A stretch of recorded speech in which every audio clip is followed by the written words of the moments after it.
संविधान जन जागृत यात्रा कानपुर में ब्लू वर्ल्ड चौराहा से इंदिरा नगर बुद्ध पार्क होते हुए GT road university Nawabganj company बाग चुन्नीगंज कचहरी नाना राव पार्क फूलबाग घंटाघर टाट मिल चौराहा पीएसी रोड रामादेवी चौराहे से होते हुए कोयला नगर मैदान में एक जनसभा के रूप में समापन किया गया। इस यात्रा को हरी झंडी दिखाकर पैंथर धनीराम बौद्ध साधना साहू देवी प्रसाद निषाद ने रवाना किया। यात्रा के संचालन में जसवंत सिंह यादव तुलाराम विनोद पाल एडवोकेट संचालन करने में सर्वेश पाल आदि रहे। इस संविधान सभा में संविधान बचाओ यात्रा में 44 संगठनों ने हिस्सा लिया, जिसमें बैकवर्ड आर्मी संगठन के हिमांशु पाल जी, अखिल भारतीय पिछड़ा वर्ग महासभा से देवी प्रसाद निषाद सहित सभी संगठनों ने हिस्सा लिया। अंत में कोयला नगर मैदान स्वर्ण जयंती बिहार रामादेवी पर एक विशाल जनसभा में यात्रा बदल गई। इस जनसभा को मुख्य अतिथि माननीय श्री वी ईश्वरैया, पूर्व मुख्य न्यायाधीश आंध्र प्रदेश एवं पूर्व सांसद सुभाषिनी अली ने संबोधित किया।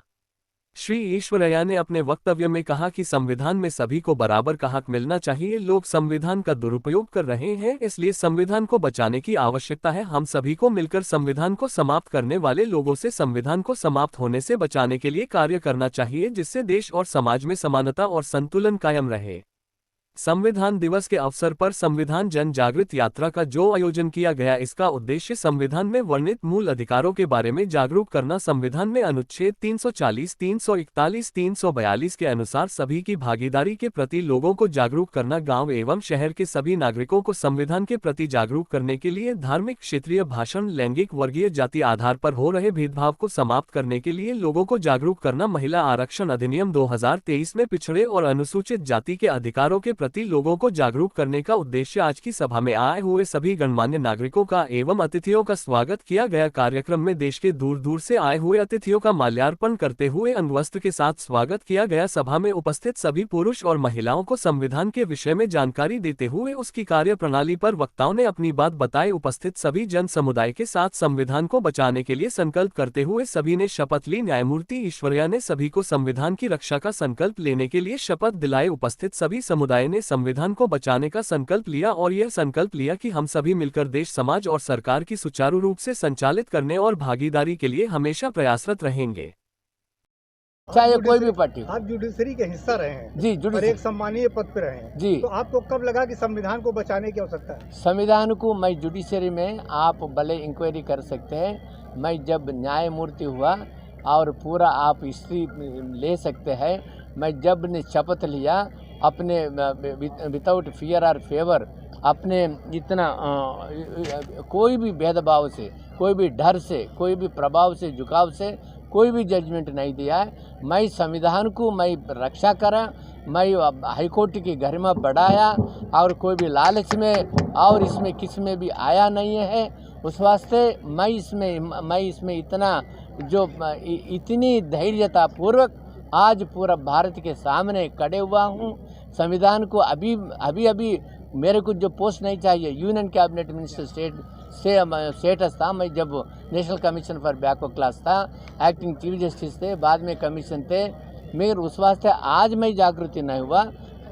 मैं जिस दिन जस्टिस बना उसी दिन से मेरे को संविधान का स्मृति आया, संविधान को मैं इम्प्लीमेंट करा। क्या आप उस पद पर रहते हुए आपने कभी महसूस किया कि SC BC को वो न्याय नहीं मिल पा रहा है जो मिलना चाहिए? महसूस करा है। मैं अपने 3 बच्चियों को जो म्युनिसिपल मजिस्ट्रेट को सेलेक्ट किया है, जो SC ST OBC को कभी भी ओपन में सेलेक्ट नहीं करते थे।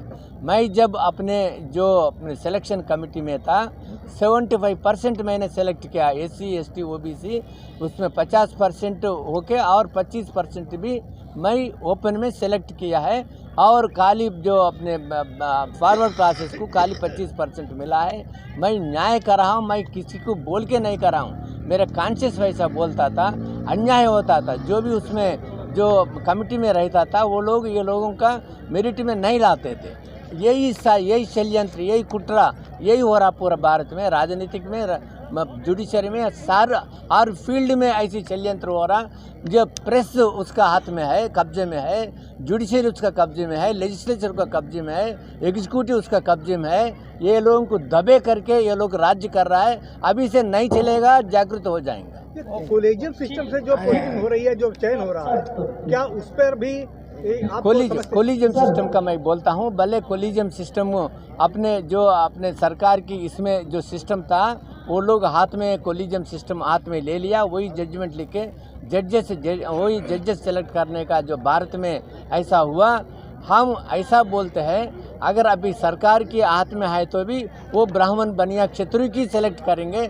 हम बोल रहा भारत में अब संविधान अभी संविधान अमेंड करो, अमेंड करके कोलिजम सिस्टम को ही कंटिन्यू होने दो, मगर उसमें कोलिजम सिस्टम के यही निर्देश होना चाहिए, एससी का रिप्रेजेंटेटिव होना, एसटी का होना, बीसी को होना, महिला को होना, ऐसा सिस्टम बना के उसको एक गठबंधन करो, ऐसी न्याय हो जाएगा, ऐसा हम बोलते हैं। जी।